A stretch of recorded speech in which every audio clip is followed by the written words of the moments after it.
Hello, welcome back to my channel. I'm so happy to have you here. If you're an entrepreneur and you're wondering, what am I supposed to do as one year ends and the next year begins? 2023 is about to wrap up, 2024 is about to start. What do I need to go over? What do I need to do to close this year out and get ready for my next year of business? That's what we're going to talk about today. Hello, if you're new here, my name is Sarah. I help artists, creatives, and spiritual entrepreneurs build sustainable, profitable businesses using their gifts, skills, and talents. And one of the ways that I do that is with my signature framework, Elemental Entrepreneurship. So today, as we dive into what do I like to review for the year that's ending and to prepare for the year ahead, we're going to do that in elemental categories because that's the way that I work on my own and that's the way that I work with all my clients. So we're gonna start with earth. We always start with earth. We need that groundwork. We need that foundation. So thing number one in earth is get your books in order. Do you have all of your expenses and income from 2023 categorized and in an easy to access place so that early next year when it's tax time, you know where everything is and you're ready to hand it to your tax professional? Also, if you are gonna need to send out 1099s, that's if you had contractors that you paid over $600 and you didn't pay them using paying for goods or services feature on PayPal. So if you pay someone using the goods or services setting on PayPal, which means they're paying a PayPal fee, PayPal issues them a 1099 and you don't have to. But if you were paying them directly, you were paying them through Zelle, you were paying them directly through invoices, anything like that, you may need to issue that contractor a 1099. Again, in the United States, that's only a contractor that you paid more than $600 to the same contractor. They're gonna need a 1099 and they need it by the end of January. So it's a really good idea to make sure that you get all your books in order in December, I think, at the end of this month, by the end of this month, so that you're ready for the beginning of next year. And all of that is an easy, light lift. If you're someone who's like, oh, I don't have my books together, I have a wonderful sheet that my accountant makes that I will put in the box below and you can grab it. It is a smart sheet that you can put all of your data into and it will calculate all of your income, all of your expenses, your highest income categories and expense categories. It'll show you quarter over quarter growth and it's a really easy system to use. So if that's an area where you might be a little bit behind, fear not, I got you. I'll put the link in the show notes. Go grab that smart sheet, get to tallying up that data. It doesn't take that long and you definitely need it. The next thing that you're going to want to consider is end of year purchases. I think it's a really good idea to lock in help contracts services for 2024 at the end of 2023 or whatever year it is that you're headed into, because you can write those expenses off on this year's taxes. So if you're considering hiring a coach or joining a business coaching group for 2024, do it in December. That way you get the write-offs for this year and you don't have to wait a whole year to get those write-offs. If you're going to buy some tech, if you need a new camera, a new laptop, it's worth taking advantage of those holiday deals so that you can get that write-off on this year's taxes. And yes, you get to write them off even if your business did not make any money this year. You just claim a loss, and that's a good thing for you in terms of getting money back on your taxes and subsidizing some of those investments that you're making in growing your business. So you definitely want to make sure that you make those end of year investments. Next, review your contracts. Are your contracts all still accurate? Do you still like them all? Do they still represent everything they need to represent? Your terms of purchase, your terms of service, your privacy policies, your one-on-one, your group contracts. Are they all correct? And do they all do what you need them to do to protect you going forward? Or do they need a little upgrade? This is a good time to look at that. Next, review your software inventory. If you don't have a software inventory, that's something I highly recommend, and I help my clients build one. I have mine in Notion. That's where I run my business. So a software inventory is just a database. You can make a Google sheet that has every piece of software that you currently use in your business, what you pay for it, and when the subscription renews. So whether it's an annual or a monthly, how do you like it? What standard operating procedures do you use this software in? Is it still serving you? Have you changed it out, right? It's a great idea to keep a software inventory because if you don't love a piece of software and you're not using it that much, Sometimes we let these little expenses add up and slip through the cracks, and you might realize that you no longer want this piece of software and you want to cancel it before an annual renewal hits your bank account. Now, if you're too late, don't worry. Most software companies will give you a full refund if you write to them and say, hey, I meant to cancel this, I'm so sorry. But it is a little easier and less stressful for you if you catch it before that happens. So it's a great time to go through all of the software that you currently have a subscription to and just see, do I still like this? Am I still using it? Is it still worth the money? Is there a better option? And if there's subscriptions that you want to cancel before that annual renewal fee hits, cancel it now. The next one is review your standard operating procedures. This to me goes with my software inventory because usually my SOPs reference a piece of software. Like, when a client books a call, they do it in Acuity and then they get this follow-up, that follow-up, right? So if you were going to change from Acuity to Calendly, then that SOP would need to be updated. So it's a really good time to look through your existing SOPs and just see, do we still do it like this? Is this efficient? Does this work? Does this serve us? Or do we actually do something different? Are we following these steps or are we not following them? Do we need to change and update this? Or maybe there's something that we all do in the business or I do in the business now that I don't have a standard operating procedure written for, which means I couldn't delegate it and nobody could help me with it. So it's a good time to make sure you've created an SOP for that process. So end of year SOPs, always a good thing to do. Those are all my earth recommendations. Are we ready for air? So my air end of year activities. First, I think it's a great time of year to check in with your why, your big vision, and your mission. Have they changed? Are you still as connected to your why as you were at the beginning of the year or as you were when you started? Has anything changed? Do you still feel on track? Do you still feel connected to your mission, to your vision, to your why? Next is your ideal client avatar. If you see me looking down, y'all, that's where my notes are. I'm not fancy. I don't have a teleprompter. I might get one eventually. You know what? In fact, go ahead, like, share, and subscribe if you want me to get a teleprompter. That's how I'll know. So if you see me looking down, it's because I'm not fancy and that's where my notes are. So number 2 is to review your ideal client avatar. Has your ideal client changed? Will your ideal client be changing as you move into the next year? For example, are you raising your prices? When you raise your prices, sometimes you're changing your ideal client avatar, especially if you're raising your prices substantially.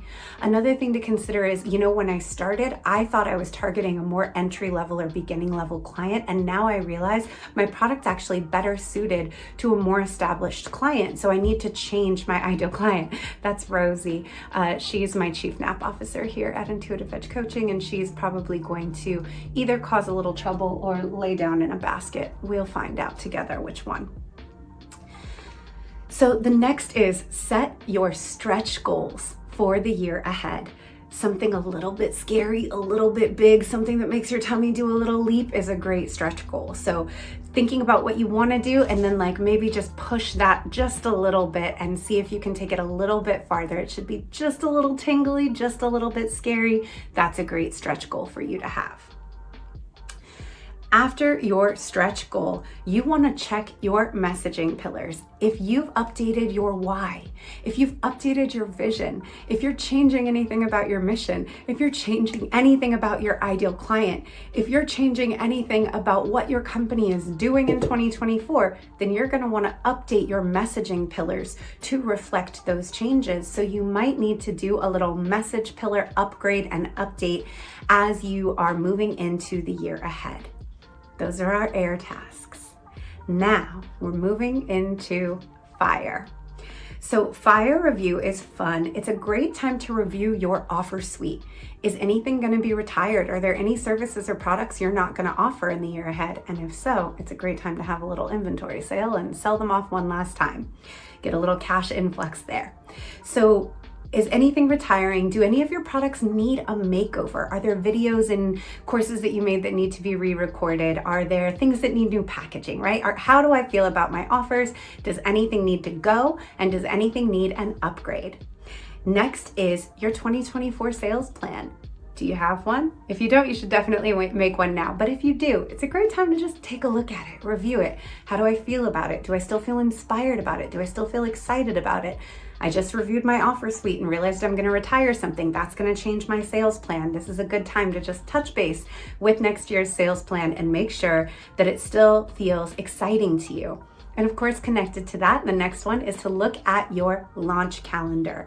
This is when you're going to start the launch runway, the nurture phase for talking about the product that you're going to be selling. Where does that happen on the calendar? When do you start talking about it? If you're doing free events as part of your launch strategy, when are those events going to happen? Then when is the cart going to open for your offer? When is the cart going to close for your offer? That's going to give you a lot of information about the work that you need to do next year and the schedule you need to be on to get things ready in time for that launch to happen. So you want to make sure you have your sales calendar and your launch calendar in lockstep for the year ahead. Next is your marketing strategy. What are you going to do next year? And if you don't have one, this is a really good time to make sure that you do have one.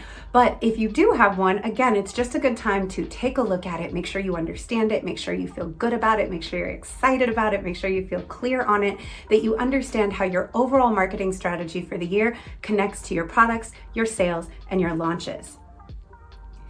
Next, you want to look at your visual branding. Do we still love it? Do I still like it? Do I still love my colors and my fonts and my logos? Is everything still looking the way that I want it to look? Does my website and my Instagram and my email, do they all match? Is everything looking professional? Does it reflect the value and the values of my company? Does my branding do legwork for me? Does it give people a sense of who I am and what I'm like and what I do? And if not, does my branding need an update? Is it photo shoot time? Do I need new things made? This is a really great time of year to be thinking about branding. And of course, when we're making those end of year investments, if you need your branding to be zhuzhed, it might be a great time to consider hiring a brand designer or hiring a web designer and refreshing your look for the year ahead. Now we want to look at your schedules and your deadlines. So we already talked about all of these things that you have coming. For me, I like to know, okay, if my launch, I'm going to start Nurture on January 15th. When do I need to have my part of the work done? When do I need to have my product description? When do I need to have my landing page copy? When do I need to have the messaging pillars for each stage of our social media content? When do I need all of my stuff mapped out?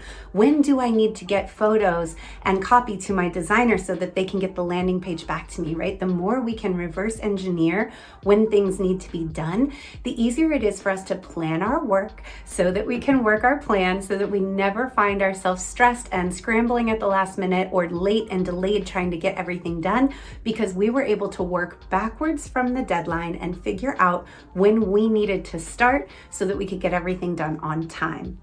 And finally, in FIRE, who do you need to be in 2024? Who do you need to be next year in order to accomplish these goals?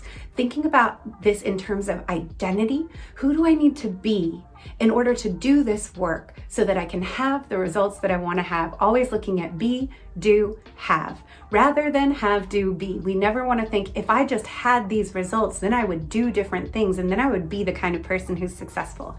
No. Who do you need to be to accomplish all of these goals in 2024? And once you decide who you need to be, what would that person do? Do that. It's a pretty good plan that if you know who you need to be and you do the things that that kind of person would do, that you're going to have those results. So think about it in that order. Next, we look at water. Water is our emotional world, and this is really important because if you've been going through this video and you're taking notes and you're going, oh shit, I'm so nervous now. I'm so worried. How am I going to do all of this?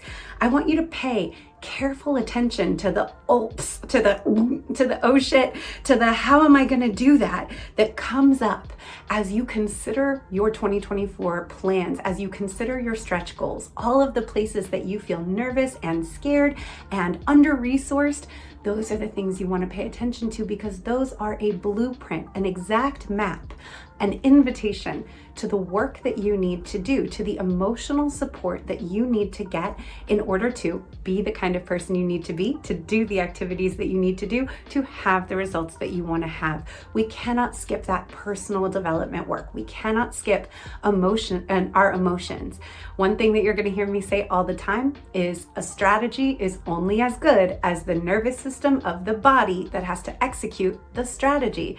If I give you a strategy or a task that makes you feel scared or overwhelmed or shut down, you're not going to do that strategy. So a big part of doing the actions is monitoring, how does the idea of me being the kind of person who takes these actions make me feel? And if it makes me feel overwhelmed, if it sends me into freeze, if it makes me shut down, if it makes me feel avoidant, there's some emotional work that needs doing there. Maybe that's a therapist, maybe it's working with a coach, maybe it's doing some nervous system, somatic support work, whatever it is. Notice where you feel scared and shut down, and commit to getting yourself the help you need to take care of yourself emotionally so that you can do the work that you need to do to have the results that you want to have.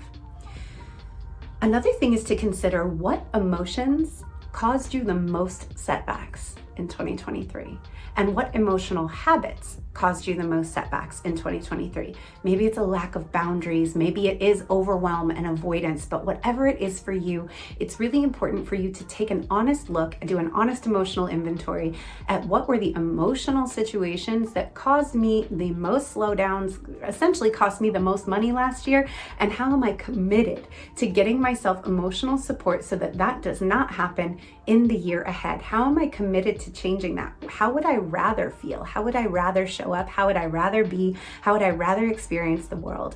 You making those decisions and deciding that you're going to get yourself the support you need so that you don't have those same emotional habits in the year ahead is probably one of the most beneficial things that you can commit to. All these other strategies might be secondary to that one thing.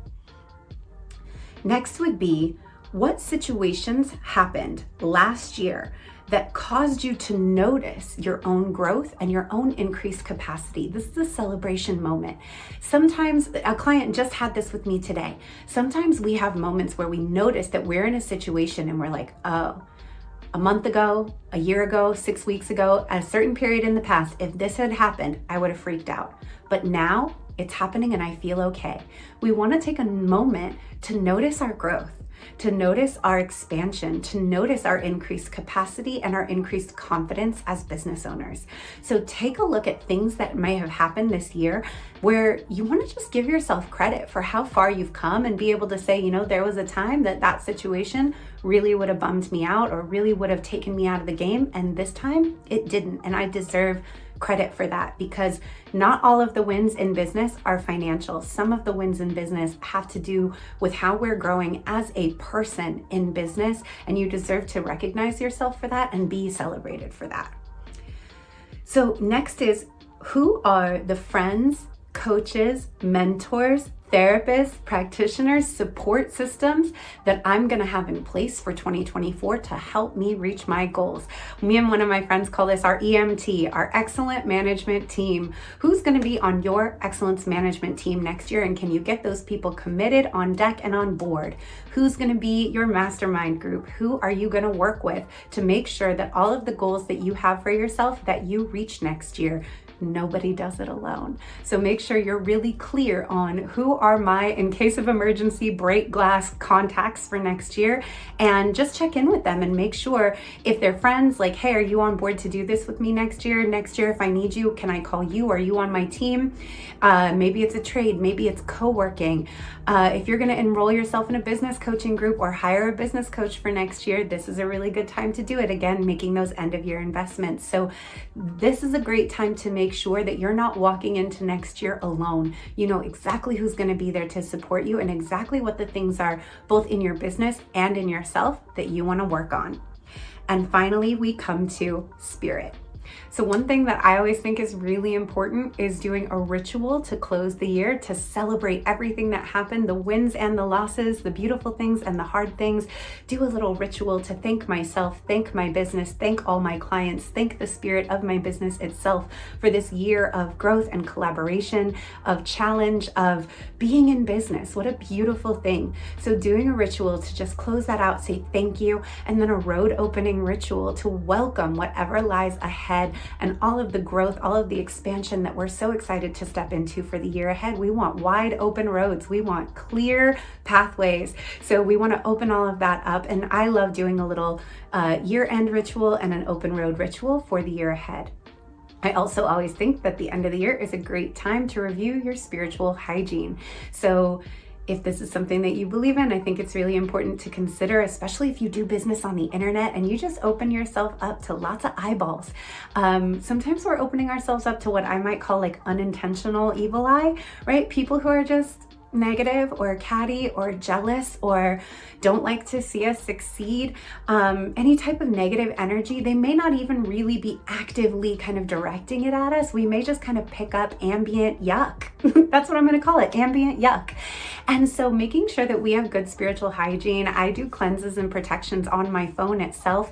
I put elements of cleansing and protection in my social media posts and in my emails. They're not always visible, but I know that they're there. And I have regular cleansing and protection things that I do on my body, my office, my home, because I know that just by being visible on the internet, I'm opening myself up to the whole world and I'm letting anybody see me, interact with me, engage with me, send me their energy, whether I like what they're sending me or not. And so I always think it's a good idea to just review your protection practices and your consent, your energetic consent. What am I allowing into my space and what am I not available for? This is a great time of year to just make sure that you know, what are my protection practices going to be in the year ahead? How am I going to maintain my energetic boundaries in the year ahead?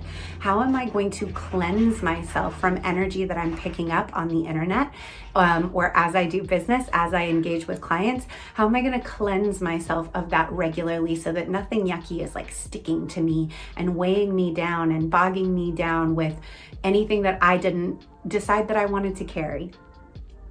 And the next thing is building your trust muscle. So as we're setting these big stretch goals, as we're tending to our emotions, as we're thinking about ourselves and the things that we're going to do, we also need to consider that there's so much about business that we just do not have control over.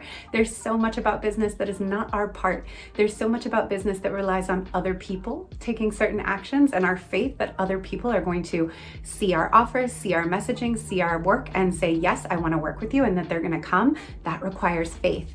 We need to believe that there is some type of benevolent matrix at work underneath everything that is helping us toward our goals, that is helping us along the path. So that might be God for you, it might be the universe, it might be some form of animism, it may be whatever spiritual tradition that you subscribe to. But there's one thing to say you believe, and another thing to operate as though your hustle is the only determining factor in your success. And I think a lot of people feel like they have faith, but they also end up feeling like they have to do everything in order to be successful, that it's all up to them. The truth is, there's only a small part of it that's up to us. We want to do our absolute best. We want to take really good care of ourselves. We want to be putting out the best quality work that we possibly can. We want to be getting mentorship, getting guidance, getting support, taking aligned action, and knowing when it's time to take our hands off the steering wheel and have faith that the work that we've done is going to bear fruit. The tree that I planted is going to grow. I don't need to sit over it 24 hours a day, watering it and talking to it and checking it to make sure that it's going to grow. I can trust. I planted the seed. I show up every day and water it. The sun's going to do its part. The wind is going to do its part. The tree itself is going to do its part. I have faith in the evolution and the growth that is going to take place when I do my part. And I understand that not all of it is up to me. And so it's a really good time of year to just check in with your faith, with your trust. Do I believe that I will be supported in my path toward these goals next year? Maybe there's a patron saint an energy, an element, a angel number, a animal, a sign that you want to say, like, hey, when I see butterflies, I'm going to take that as a sign that everything is working out toward my goals and it's going the way that I want them to go, right? To assign yourself these little things that you can use to help build up that trust muscle and feel reassured that the things that you're working toward will come to fruition, and that you don't have to think that good things only happen as a result of your physical hard work. Your physical work is important, and you're not the only player on the field. And so it's a really good time to just tap in with your trust muscle and think about signs, symbols, and spiritual support that will help you along your path for the year ahead. So that is my checklist for you. This video came out longer than I thought it was going to, but I hope that this was beneficial. Please give me a comment and let me know if this was helpful for you. And if you're like, oh my God, this is way too much, I have no idea how I'm gonna do this all by myself, I would love for you to come to an end of year retreat with me. It is December 26th, 27th, and 28th, 2023. And we're gonna be going through each of these things with worksheets, with support in community. It's only $77. Everybody's invited. I decided to call it MUSH Week because I think that the week between Christmas and New Year is MUSH Week, right? We're just like, we're lazy. No one knows what day it is. We don't really have any appointments, but we feel like we should be working on our business. We're relaxed, we're cozy, we're eating all the leftovers.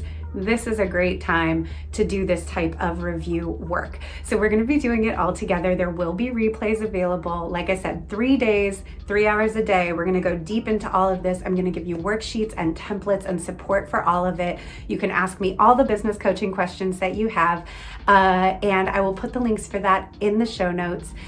So if this video made you like, oh my God, I have so much work to do, I would love to help you do that work. And I hope that you decide to join us for MUSH Week. I'd love to see you there and help you out. If you have any other questions, you can always reach out to me, intuitiveedgecoaching@gmail.com, or you can leave a comment. I would love to hear from you. I think that's everything. Okay, love you, bye.